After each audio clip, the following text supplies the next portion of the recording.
Hello everyone. So let's have a discussion on the topic polity and governance. So in this topic we are going to read about the topic tribunal system in India. So what is tribunal? Tribunal is a quasi-judicial body that may help to reduce the caseload of the judiciary. So recently Supreme Court has released the tribunals cannot govern the policy to frame policy. So Supreme Court has deciding on whether to armed force tribunal to decide the government. So the AFT was set up under the Act 2007 and the AFT provides for injunction disputes and complaints in the commission, and the chairperson and the member of a tribunal shall be appointed by the central government, and the tribunal shall consist of a chairperson. So let's see what I am missing. So recently, the Supreme Court ruled that the tribunals cannot direct the government to frame policy, and the Supreme Court was deciding on whether the Armed Force Tribunal could have directed the government, and the AFT was set up under the AFT Act 2007, and AFT provide for adjunction or trial of disputes and complaints to the Commission of Service. Okay, so there are also parts of a tribunal, that is discovery and production of any document and the requisitioning of a public records from court. So let's come to the next topic, which is finances of Panchayati Raj institutions.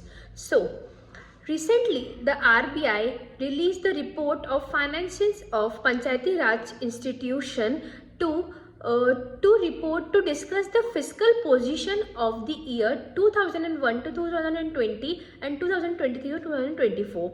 So, the 73 Constitutional Amendment Act No. 1992 constitute the Panchayat Raj institution at the three levels. That is, it is mandated to Article 243 in Part 10 of the Constitution of India, and Panchayats being government is a state government. So they are the members of Panchayati Raj institution, that is, they are total of 2.62 lakh in India, with 2.55 gram panchayats, and 6,707 is Mandal Panchayats, and 655 is Jilla Parishad of the October 2023. So what is the importance of Panchayati Raj institution for development? So it helps in the social infrastructure, it helps in beacon of women empowerment, it also helps in localization of sustainable development, and it also accelerates the implementation of Government of India. Okay, so let's revise once again. So what is the importance of Panchayati Raj institution for development? It helps in the creation of social infrastructure, it accelerates implementation of a government schemes, and also localization of sustainable development, and enables rural development. Okay, so let's come to the next topic of today, which is Street Vendors Act 2014. So recently the Ministry of Housing and Urban Affairs highlighted the pace of implementation for the provision of street vendors.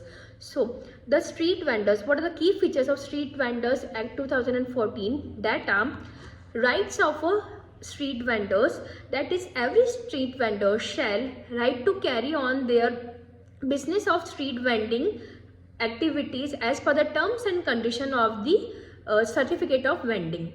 Okay, so what is the duties of street vendings?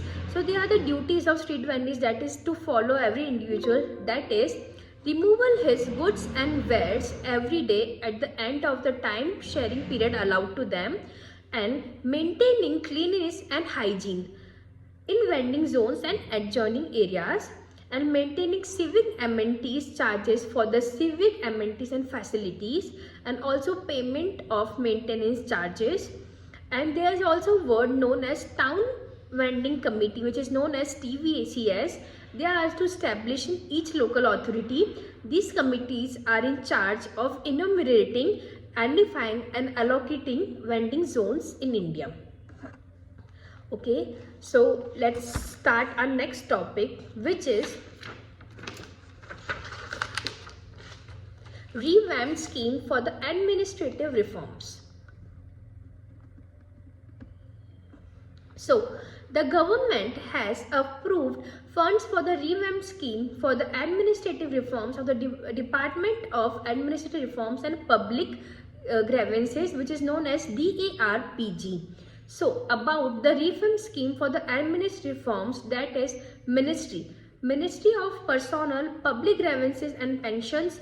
The period the scheme is to be implemented in the next 2 years, that is 2024-2025 and 2025-2026 of the 15th Finance Commission cycle. And there are two verticals, that is comprehensive system for the redressal of public grievances and the administrative reforms, and there is a scheme for the comprehensive redressal for public grievances, and they are the 10-step reforms of the comprehensive system of redressal public grievances. That is universalization of CPGRAMs and technological enhancements, language translation, and there is a grievance redressal index, and there is a feedback call center, and there is a one nation one portal, and there is a inclusivity and outreach, and there is a training and capacity building, and there is a monitoring process, and last one is data strategic unit. Okay, so let's come to the next topic. So our next topic is of international relations. In that we are going to read about the topic non-aligned movement, which is known as NAM. So recently 19th summit of the non-aligned movement was held in Kampala, which is in Uganda. So theme of the summit was to deepening cooperation for shared global affluence. So the Kampala Declaration was adopted at the summit under its member countries.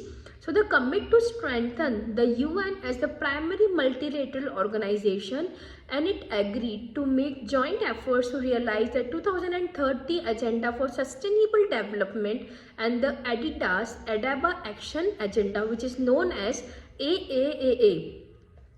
So AAA provides a global framework for financing sustainable development by aligning all financial flows and policies with economic, social and environmental priorities.